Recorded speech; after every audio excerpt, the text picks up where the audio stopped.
सियावर रामचंद्र जी है। लेकिन भरत ने कहा कि मैं अपनी दोनों भुजाओं उठाकर प्रण रोप कर बड़े रोर से के साथ कहता हूँ कि ऐसा स्वामी आपके सिवा दूसरा कोई नहीं है।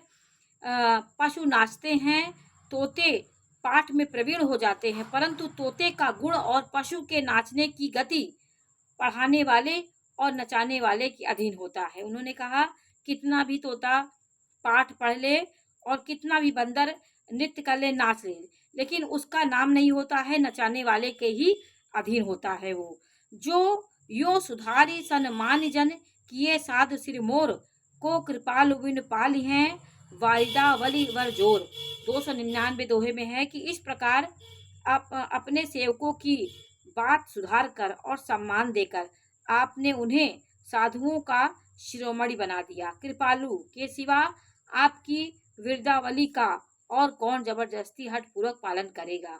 उन्होंने ये कहा, मैं शोक से या स्नेह से या बालक स्वभाव से आज्ञा को बाएं लाकर ना मानकर चला गया। मैं तो कृपालु स्वामी ने अपनी ओर देखकर सभी प्रकार से मेरा भला ही माना है, मेरी इस अनुचित कार्य को अच्छा ही समझा है। वो रामचंद्र जी के लिए कह रहे हैं, मैंने सुंदर मंगलों के मूल आपके चरणों का दर्शन किया और यह जान लिया कि स्वामी मुझ पर स्वभाव से ही अनुकूल है। इस बड़े समाज में मैं अपने भाग्य को देखा कि इतनी बड़ी चूक होने पर भी स्वामी का मुझ पर कितना अनुराग है।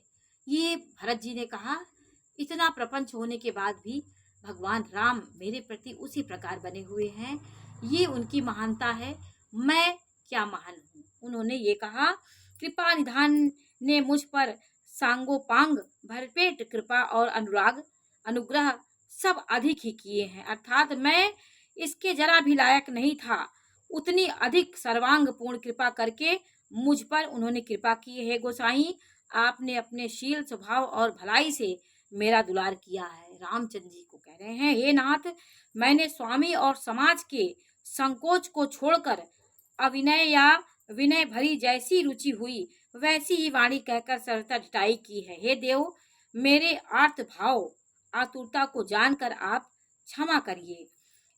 दोहा नंबर 300 में है कि सुहद सुजान सुसाही वही बहुत कहब बड़ी खोरी आयस देय देव अब सबई सुधारी मोरी। सुहृद बिना ही हेतु की हित करने वाले बुद्धिमान और श्रेष्ठ मालिक से बहुत कहना बड़ा अपराध है, इसलिए हे देव, आप मुझे आज्ञा दीजिए, आपने मेरी सभी बात सुधार दी है। ये